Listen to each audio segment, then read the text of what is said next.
नमस्कार दोस्तों, मैं हूं प्रियंका चौरसिया। आपके अपने चैनल धर्मवेदी में आप लोगों का स्वागत है। दोस्तों, कैसे हैं आप सभी? आशा करती हूं कि सभी कुशल मंगल होंगे। दोस्तों, आज की इस वीडियो में मैं आपको बताने जा रही हूं विशेष रूप से महिलाओं के ध्यान रखने योग्य बातें हैं, क्योंकि प्रत्येक महिला का ये कर्तव्य होता है उसे अपने पति के जीवन में आने वाली किसी भी तरह की कठिनाइयां होती हैं उनको दूर करना। हर पत्नी ये चाहती है कि उसके पति का जीवन सुखमय हो और उसका योगदान हो उसकी सहायता करने में। तो मैं सभी महिलाओं के लिए ये उपाय बताने जा रही हूँ कि वो अपने पति के जीवन में आने वाली किसी भी तरह की कठिनाइयों को कैसे दूर कर सकती है। तो चलिए अपनी वीडियो की ओर आगे बढ़ते हैं। मुझे लाइक करिए, सब्सक्राइब करिए, नीचे दिए हुए कमेंट बॉक्स में कमेंट करके जरूर बताएं कि आपको मेरा वीडियो कैसा लगता है। तो सबसे पहले मैं आपको बता दूं, जो प्रत्येक महिला होती है यानी प्रत्येक पत्नी जो होती है वो अपने पति के जीवन की अर्धांगिनी होती है।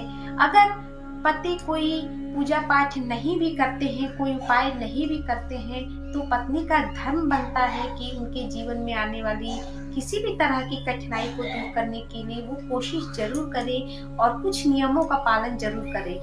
तो ये कहा जाता है कि पत्नी जो होती है वो घर की लक्ष्मी होती है, पूरा परिवार उसी पे आधारित होता है।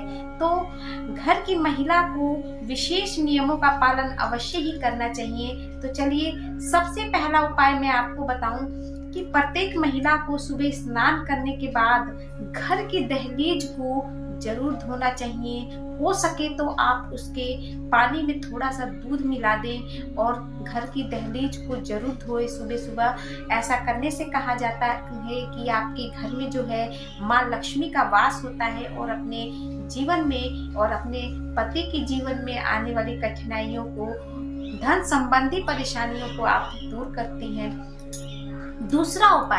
दूसरा और विशेष उपाय यह है कि घर में आपने तुलसी का पौधा लगा रखा है तो प्रत्येक पति और पत्नी को साथ में तुलसी की पूजा अवश्य ही करनी चाहिए। उन्हें जल जरूर देना चाहिए और उनके आगे दीपक जलाना चाहिए।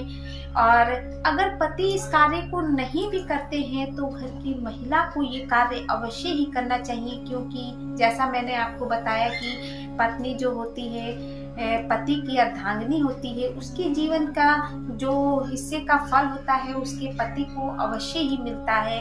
तो आप ये कार्य करें, सुबह और शाम माँ तुलसी को जल दें। तुलसी माँ को जो है हिंदू धर्म में माँ का दर्जा दिया गया है। तो आप उनके सामने पूजा करने के बाद अपने पति के जीवन में आने वाली परेशानियां या अपनी भी परेशानियां उनके सामने हाथ जोड़कर उनके समक्ष रखें पूजा करने के बाद और उनसे कहें, हे माँ तुलसी, आप हमारे जीवन में आने वाले कष्टों को दूर करें। और ऐसा आपको शाम को भी दीपक अवश्य ही जलाना चाहिए तुलसी के आगे। तीसरा और ग्रहों की कई दशाएं होती हैं। ग्रहों के कारण भी हम कितनी भी मेहनत करते हैं, अगर किसी व्यक्ति के ऊपर कोई ग्रह दोष है तो वो कितनी भी मेहनत कर ले, लाख आप कोशिश कर ले, आपके जीवन में आने वाली कठिनाइयों को आप दूर नहीं कर सकते हैं। उसके लिए आपको भगवान का सहारा लेना होता है, भगवान की पूजा पाठ करनी होती है, कुछ नियमों का पालन करना होता है, तभी आपके जीवन में थोड़ी सी परेशानियां और ग्रह की दशा सुधर सकती है। तो शनि देव को सबसे पहले हमें प्रसन्न करना आवश्यक होता है, क्योंकि शनि की दशा से हमारे जीवन में बहुत ज्यादा और गहरा प्रभाव पड़ता है। जिसके शनि खराब होता है वो जीवन में तरक्की नहीं कर पाता, आर्थिक रूप से, शारीरिक रूप से भी कष्ट होते हैं उन्हें। तो शनि देव को प्रसन्न करने के लिए शनिवार के दिन आप सरसों तेल में मीठे या नमकीन भजिया तल के गरीबों को या भूखों को, अपने आसपास जो भूखे हैं, गरीब हैं, उन्हें जरूर खिला दें और भूखों को खाना खिलाएं। ऐसा करने से शनि देव आप पे प्रसन्न होते हैं और आपकी ग्रह दशा में सुधार आता है।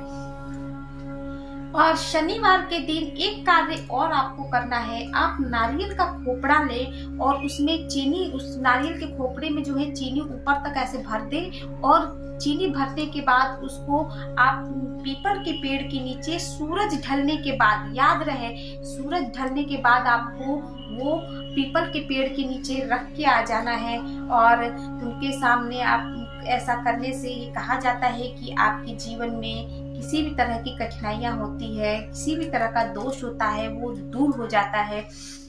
और चौथा उपाय ये है दोस्तों, घर में प्रत्येक महिला प्रतिदिन, सबके घर में आटा जरूर होता है, वो रोटी जरूर बनाती है। तो मैं उनसे कहूंगी कि प्रत्येक महिला अपने घर में जो है धन में वृद्धि के लिए एक आटे की लोई गाय को अवश्य ही खिलाएं। अगर आप प्रतिदिन ऐसा यानी रोजाना ऐसा नहीं कर सकती हैं तो हफ्ते में 2 या 3 बार ऐसा जरूर करें।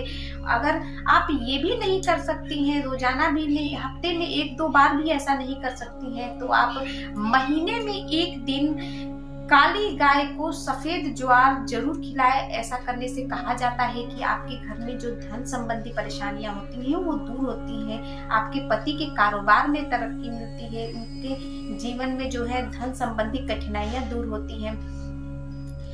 पांचवा उपाय यह है दोस्तों कि सूरज ढलने के बाद किसी भी व्यक्ति को अपने घर से सफेद रंग की चीज यानी दूध हो, दही हो, चावल हो, चीनी हो, सफेद रंग की कोई भी वस्तु अगर आपके पास मांगने आता है, अगर नहीं भी मांगने आता है तो आप दान देते हैं, तो सूरज ढलने के बाद सफेद रंग की वस्तु किसी को दान नहीं देनी है। अगर आप ऐसा करती हैं तो मान्यताओं के आधार पर ये कहा जाता है कि आप अपने हिस्से की लक्ष्मी उसके भाग्य में दे देती हैं। तो इसीलिए आप ऐसा बिल्कुल ना करें, ध्यान रखें। सूरज लगे, अगर मेरा उपाय आपको पसंद आए तो नीचे दिए हुए कमेंट बॉक्स में कमेंट करके जरूर बताएं। अपना प्यार मुझ पे ऐसे ही बनाए रखें। मैं फिर आऊंगी नए वीडियो के साथ, नए उपायों के साथ। तब तक के लिए नमस्कार।